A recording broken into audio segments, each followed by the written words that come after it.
Liberdade de opinião aqui no Novo Dia começando, né? Todas as terças, como você já sabe, também às quintas-feiras, a partir das 7h30 da manhã, Hélio Beltrão e também Alessandro Soares vão comentar os principais temas do dia. É o compromisso da CNN Brasil com a pluralidade de ideias, ou seja, as ideias mais divergentes, diferentes, desconectadas e que por vezes acabam se cruzando, por que não, né? Essa é a marca da nossa emissora da CNN Brasil. Hoje a gente vai falar sobre a rejeição da Polícia Federal, a delação do banqueiro ou ex-banqueiro Daniel Vorcaro, as fraudes no INSS e a troca do marqueteiro de Flávio Bolsonaro. Eu começo com o nosso comentarista, Hélio Beltrão, que já vai aparecer aqui na tela, né, pra gente começar o nosso Liberdade de Opinião. Tudo bem, Hélio? Bem-vindo. Boa quinta-feira para você. Obrigado, Renan. Bom dia a todos, turma.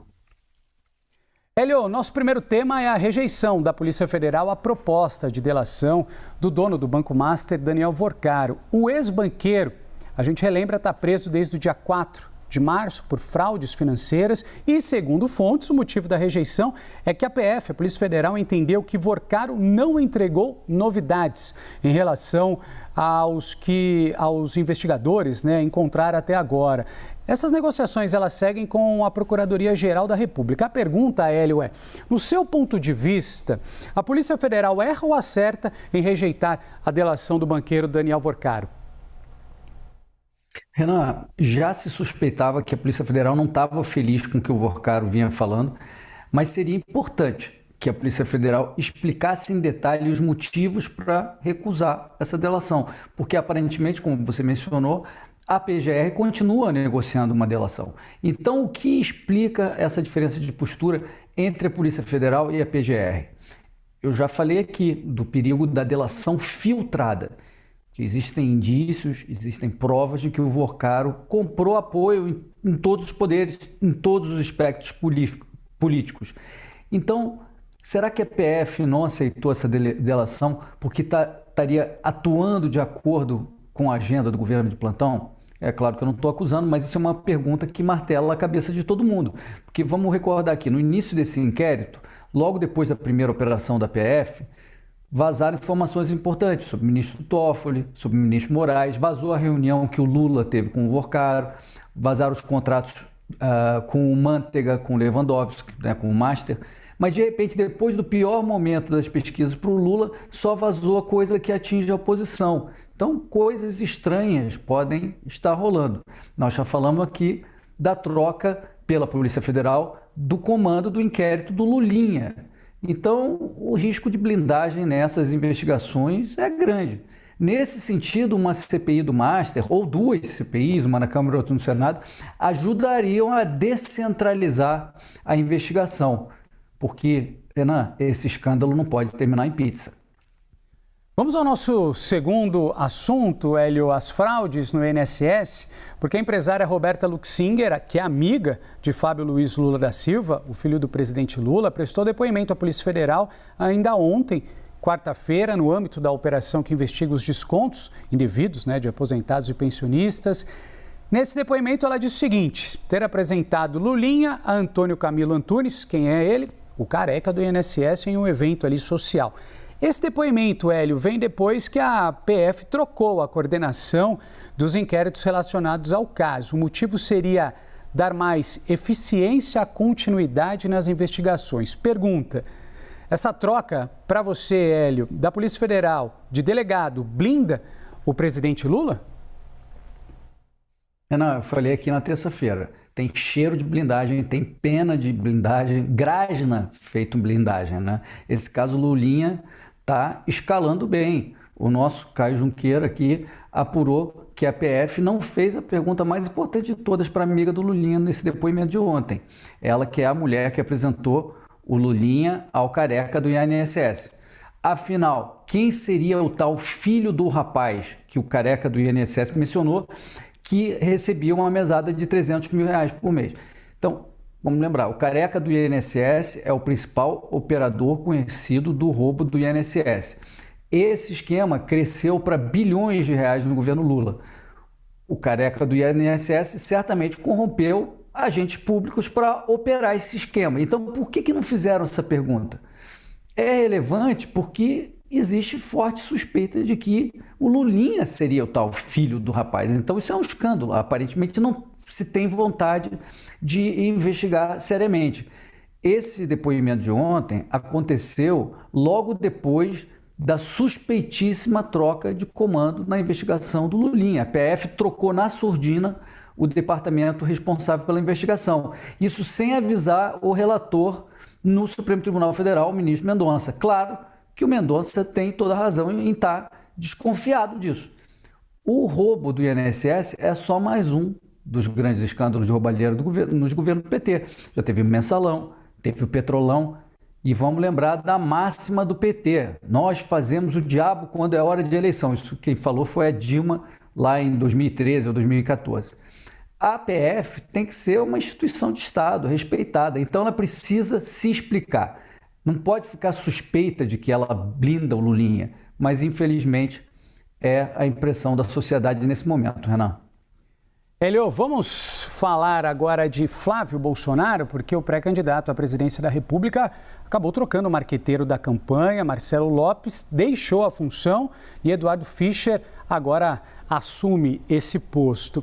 Essa mudança acontece em meio às críticas que acabaram escalonando, pela relação do senador com o ex-banqueiro Daniel Vorcaro, depois justamente da revelação das trocas de mensagens sobre o financiamento do filme de Jair Bolsonaro, o ex-presidente. Flávio confirmou que teve um encontro com Vorcaro depois que o dono do Banco Master havia saído da prisão e já estava usando a tornozeleira eletrônica. A pergunta, Hélio, é o seguinte: trocar o marqueteiro resolve ou não esse desgaste? Não, profissionalizar a equipe certamente ajuda, mas a continuação do desgaste do Flávio depende muito se vai aparecer ou não mais fato novo que impacte a reputação dele. Essa primeira pesquisa, depois do vazamento dos áudios, mostrou um estrago na candidatura, mas não necessariamente um estrago fatal. Então, se não surgirem fatos novos contra o Flávio, esse caso tende a se diluir perante outros temas de campanha, perante escândalos do Lula e de outras pessoas, porque afinal o Lula também esteve com o Vorcaro em reunião secreta fora da agenda. O PT da Bahia está enrolado com o Master. O Lulinha também está sendo vergonhosamente blindado. Então, de certa forma, tem escândalo para todo lado. Eu lembro que lá atrás o Lula foi reeleito na esteira do Mensalão, que foi o primeiro grande escândalo de corrupção do PT. O governo dava dinheiro vivo para os deputados do Centrão votarem a favor do governo. Só que os fãs do Lula ignoraram solenemente a corrupção e reelegeram o Lula.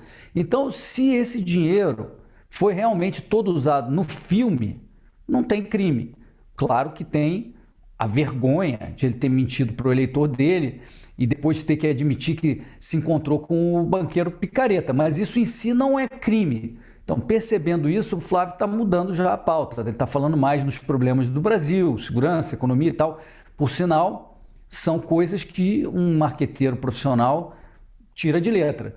Eu já falei aqui, Renan, não se pode subestimar a base fiel bolsonarista, porque mesmo que o piso do Flávio seja aí entre 25% e 30% do eleitorado, ele tende a ir para o segundo turno até com uma certa tranquilidade, a não ser que surjam esses fatos novos. E aí tem o fator Michele, Renan. A Michele ontem não estava com cara de muito preocupada com os problemas do Flávio, aliás, estava bem animada, cheia de ironia, chamou inclusive o ministro Moraes de irmão em Cristo, deu até bochicho isso aí. Muita gente diz que a Michele é a candidata preferida do Valdemar, presidente do PL, e também diz que ela não tem tido um bom relacionamento com os filhos do Bolsonaro. Mas isso é uma escolha do Jair, e ele optou pelo Flávio. Não se pode esquecer também que a Michele é um nome certo para o Senado. Agora, se por qualquer motivo a candidatura do Flávio for inviabilizada, a Michele pode sim virar um plano B inesperado. Nas bolsas de apostas da Faria Lima, ela está pontuando muito bem acima do Caiado, está pontuando em linha com o Zema, por exemplo, mesmo sem ser candidata, porque ela é popular, ela é boa de palanque, ela tem carisma, ela tem uma pegada, por outro lado, uma pegada política um pouco diferente, mais religiosa, menos ideológica. É difícil imaginar como seria um governo Michele. E um plano C, o que pode ocorrer seria uma composição da Michelle como vice de algum dos candidatos da direita. Mas nada vai rolar sem a bênção do Jair Bolsonaro. E, por outro lado, né, vamos lembrar que o Valdemar é uma raposa velha da política. Eu não duvido que ele tente alguma coisa num cenário de fraqueza.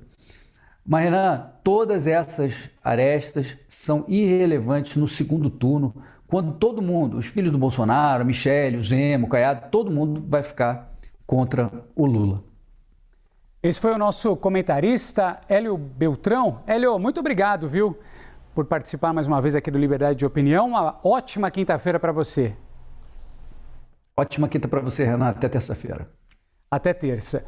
Seguindo com o Liberdade de Opinião, por aqui no Novo Dia, hora da gente conversar com o nosso outro comentarista, Alessandro Soares, conosco também aqui no Novo Dia. Tudo bem, Alessandro? Boa quinta, bem-vindo. Bom dia, Renan. Bom dia a todos. Bom dia. Vamos lá, Alessandro. O primeiro assunto é a rejeição da Polícia Federal à proposta de delação de Daniel Vorcaro. A gente relembra, a PF acredita que o ex-banqueiro não entregou. Novidades nesse caso. 3 pontos têm sido essenciais no processo dessas negociações. O primeiro deles, a gente fala os valores a serem ressarcidos, a extensão também é o segundo ponto do cumprimento da pena e o alcance político dessa colaboração. No começo da semana, Vorcaro chegou a ser transferido, é importante a gente lembrar, para uma cela comum da Polícia Federal, em um movimento que foi visto, como um descontentamento da corporação com a delação do ex-banqueiro. A pergunta, Alessandro, é a seguinte: a PF erra ou acerta ao rejeitar a delação do banqueiro Vorcaro? Renan, eu acho que para a gente poder responder a essa pergunta, a gente teria realmente que ter em mãos a fundamentação, a análise de todo o material que foi utilizado pela Polícia Federal para tentar entender exatamente quais foram as razões que levaram a polícia a essa rejeição. O que nós temos nesse exato momento é algumas impressões que nos levam à conclusão de que essa rejeição, em tese, ela foi correta no sentido de que se uma delação premiada, uma colaboração premiada, tem por funcionalidade, tem por função e finalidade ajudar nas investigações, desarticular a organização criminosa, trazer informações, dados, indicar a hierarquia dessa organização criminosa, situações que o próprio inquérito, a própria investigação não chegaria facilmente, aí você teria uma razão de ser para a delação ou a colaboração premiada. Se isso não está acontecendo, a Polícia Federal faz bem e fala: olha, você não trouxe nada de novo, você está esquentando aqui as evidências, as provas e fundamentando as provas que nós já temos ao longo dessa investigação e, portanto, essa colaboração não tem sentido, não tem como eu dar qualquer benefício, conferir qualquer benefício ao Daniel Vorcaro se essa colaboração não tem qualquer tipo de efeito maior com relação à investigação, com relação à prevenção do crime, com relação à devolução de valores, etc. E aí entra uma segunda questão, Renan, que é a seguinte: você teve aí uma situação onde, ao que tudo indica, a Polícia Federal fez essa atitude de impedir a delação nesse exato momento, rejeitá-la. Você tem a Procuradoria-Geral da República, que, em tese, pelo menos, está ainda realizando algum nível de diálogo com a defesa do Daniel Vorcaro, com o intuito de uma delação premiada. A gente não sabe o que vai acontecer agora. E você tem essa atitude da polícia, que é retirar o Daniel Vorcaro de uma cela específica, mais particularizada, uma cela que já era, vamos dizer assim, a gente pode até falar um certo benefício para o Daniel Vorcaro, e levá-lo para uma cela de natureza comum, onde ele já começa a reclamar dessa prisão.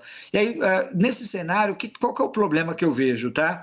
É essa ideia de, olha, primeiro eu mando o cara para uma cela comum, rejeito a delação premiada dele na Polícia Federal, para tentar forçá-lo a fazer uma delação verdadeira. Eu confesso para vocês que eu não me apetece muito, eu não gosto muito desse tipo de modelo de delação, que é uma delação forçada. A gente sabe que a delação e a colaboração, ela deve ser espontânea por parte de quem vai realizá-la. E a pessoa, de fato, ela não pode sofrer nenhum tipo de transtorno maior e indevido. Então, quando você vê essa articulação de momentos, eu desconfio, às vezes, que está se realizando, na verdade, olha, fale mais. Veja, se o sujeito não tem mais o que falar, se as investigações estão andando, você não faz esse tipo de articulação. E eu estou falando aqui, Renan, que é uma suspeita que eu tenho. Eu confesso que eu não gosto dessa questão de você prender o sujeito, você coloca numa cela, você pressiona ele e depois fala, você quer fazer uma delação premiada? Isso me parece muito mais uma tortura. E aqui isso vale tanto para a direita quanto para a esquerda. É uma questão do sujeito fazer uma delação, uma colaboração que seja verdadeira, que ele não omita informações quando essas informações são devidas e que essa pessoa que faz essa colaboração premiada também traga informações que sejam realmente corretas e que possam colaborar, que não sejam falsas com relação àquilo que ele está pensando de benefícios no futuro com relação a essa delação. Renan? Alessandro, vamos falar agora sobre as fraudes do INSS. O depoimento da empresária Roberta Lusinger, amiga do filho do presidente, o Lulinha, faz parte de uma força-tarefa que foi montada pela Polícia Federal justamente para, de alguma maneira, colher mais de 30 depoimentos restantes ainda sobre esse mesmo caso. Inclusive, em um relatório da Polícia Federal foram apontados indícios de que ela seria a suposta intermediária entre Antônio Camilo Antunes, o careca do INSS, e Fábio Luiz Lula da Silva, que seria o sócio oculto de Antunes. O interrogatório de Roberta ele acontece depois da mudança da coordenação do inquérito. A pergunta, Alessandro, é sobre essa troca do delegado, nesse caso, blinda o presidente Lula? Renan, não tem nem. Veja, para a gente falar em blindagem, a gente tem que falar em atitudes, em comportamentos, em atos específicos e objetivos. Até esse momento a gente não tem isso. O que a gente tem é um ataque realmente que está sendo realizado pela oposição, dizendo: olha, existe um indício, existe um cheiro de que está havendo algum tipo de mobilização, etc., e que isso, de alguma forma, estaria beneficiando uma ou outra pessoa com relação a essa investigação do INSS. Mas fatos efetivos, objetivos, a gente não tem. Pode acontecer? Pode acontecer, Renan. Veja, veja, suspeitas às vezes são importantes, a gente pode ficar um pouco receoso com relação a investigações, mas o fundamental é que a gente tenha efetivamente fatos objetivos, a gente fala, olha, aqui tem um problema. Nessa troca da coordenação, levantou-se muitas questões aí, a gente precisa lembrar uma coisa importante. Em primeiro lugar, você não tem, nesse tipo de situação, nenhum comando, nenhuma ordem, nenhum tipo de informação de que alguma autoridade tenha comandado ou indicado que se realizasse esse tipo de alteração ou modificação dentro da estrutura da Polícia Federal naquilo que é de decisão do diretor-geral da Polícia Federal. E vale dizer aqui que o diretor-geral da Polícia Federal, né, nesse exato momento, é uma pessoa extremamente séria e competente nas suas atribuições. É muito difícil você afirmar qualquer tipo de, ou fazer qualquer tipo de insinuação com relação a essa decisão tomada pela direção da Polícia Federal. Claro, repito, Renan, pode surgir alguma coisa no futuro? Pode surgir, mas nesse exato momento não há absolutamente nada que possa ser dito com relação a isso. Você não tem nenhuma relação de amizade desses delegados novos que estão entrando agora, que são de uma coordenação específica, com relação a qualquer autoridade política no governo federal. Nada parecido, por exemplo, com o que a gente viu lá atrás, quando a gente teve no governo Bolsonaro, delegados da Polícia Federal que eram amigos da família, que visitavam a família e que começaram, né, a ser indicados, né, para cargos de direção dentro da Polícia Federal. Aqui você não tem nada parecido com isso. O que você tem basicamente é uma decisão burocrática interna da Polícia Federal e é relevante a gente dizer aqui que a Polícia Federal não se submete ao Supremo Tribunal Federal, são órgãos distintos, poderes distintos aqui. Claro, o ministro André Mendonça pode, e eu não sei se ficou realmente bravo com essa situação, etc., mas pode ficar indignado, pode ficar chateado que trocou um delegado, mas a questão não é essa, ele não tem que ficar apegado a qualquer delegado de Polícia Federal, ele tem que se apegar à instituição. Todos os delegados de Polícia Federal são profissionais, são concursados, têm uma carreira dentro da Polícia Federal, os órgãos são estabelecidos na legislação, na organização interna da própria Polícia Federal, então você tem uma administração da polícia que é impessoal, que não tem aí nenhum tipo de tratamento, né, que não seja isonômico com relação à investigação.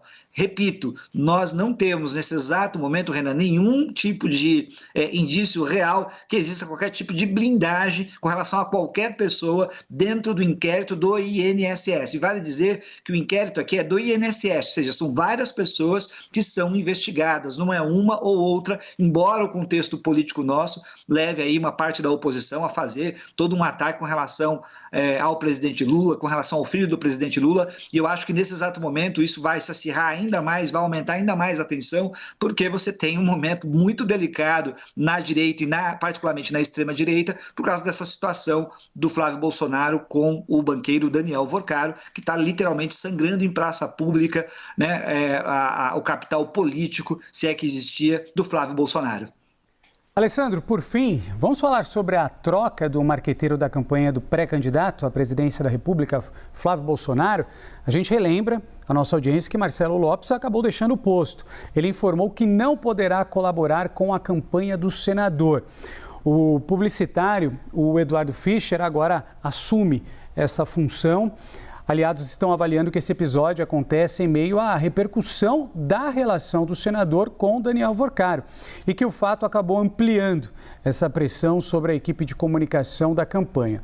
Alessandro, para você, trocar o marqueteiro da campanha resolve ou não esse desgaste? Renan, olha que coisa mais interessante. Há um tempo atrás as pessoas ficavam falando, bom, será que é problema de comunicação do governo? Será que a comunicação pode resolver questões de políticas públicas, divulgar para a população aquilo que o governo tem feito, os resultados econômicos, etc. E aqui, mais uma vez, aparece a questão da ideia de um marqueteiro tentar trazer a questão da comunicação como elemento central. É claro que comunicação é sempre algo muito importante, mas comunicação em certos contextos, Renan, não faz milagre. No caso do Flávio Bolsonaro, nós temos um problema delicado que é a principal peça do jogo político, que é ele mesmo. Ou seja, é um sujeito que no cenário político, e agora no cenário político eleitoral, como pré-candidato, não consegue dizer a verdade. Esse é um problema. E toda hora ele cai em contradição. Ele não consegue fazer uma narrativa clara com relação aos acontecimentos. E eu acredito e eu suspeito, e aí não tem marketing, não tem mágica que possa solucionar isso, e eu acredito que aqui a grande questão é tentar apresentar o Flávio Bolsonaro como alguém minimamente responsável, porque todo mundo sabe, se você não tiver um mínimo, não aparecer pelo menos com uma performance mínima de responsabilidade, embora a gente sabe que o pai do Flávio Bolsonaro nunca teve uma aparência muito de responsabilidade, mas tinha um caráter populista muito forte, e o Flávio não tem esse caráter populista, ou seja, ele não tem aquela versão meio popular de aparecer como alguém simples e do povo. Então é o ponto, vamos dizer assim, negativo do Flávio Bolsonaro, quando a gente compara com o próprio Bolsonaro, sobra para ele essa questão da responsabilidade, aparecer com alguém com mínimo de seriedade. E você acabou de ver, nos últimos aí, em uma semana, dizimar praticamente qualquer tipo de aparência de seriedade, porque ele começou a sua campanha simplesmente em silêncio total, mal falava também do próprio Banco Massa, quando fazia alguns ataques ao governo, e de repente aparece um conjunto de fatos aonde ele não consegue dar uma resposta clara e objetiva. E a minha suspeita aqui é a de que, basicamente, lá atrás ele sabia de tudo o que ele fez, ele tinha talvez aí a esperança de que essas coisas não aparecessem de uma maneira tão fácil, especialmente a partir do celular do Daniel Vorcaro, mas ele sabia que ele também não poderia dizer absolutamente nada naquele momento. Ele esperou consolidar o momento eleitoral dele em silêncio, quieto, porque ele jogou parado, sem precisar demonstrar qualquer tipo de capacidade ou habilidade política. Ele ficou simplesmente parado e esperando a coisa acontecer. Quando solidificou a sua candidatura, é que as coisas começaram a aparecer, e aí é nesse momento que ele começa a reagir. Então ele esperou esse momento, vamos dizer assim, estrategicamente, se a gente pode falar, só que ele não tem habilidade política, Renan. Ele não consegue dar respostas claras, e isso para uma campanha presidencial é extremamente temerário. O próprio grupo político dele deve estar realmente muito desesperado com a possibilidade de debates com os próximos meses, com o que vai desenrolar daqui para frente. Inclusive, não só os apoiadores dentro do partido, mas também no próprio mercado financeiro, que apostaram muito suas fichas com relação a essa candidatura nos últimos dias. Aliás, antes do escândalo. Esse foi o nosso comentarista, Alessandro Soares. Alessandro, muito obrigado, viu? Agradeço a companhia aqui no Novo Dia, em mais um Liberdade de Opinião. Uma boa quinta-feira para você. Boa quinta-feira, Renan. Boa quinta-feira a todos. Agradeço. E lembrando, pessoal, que a opinião dos comentaristas não reflete necessariamente a posição da CNN Brasil.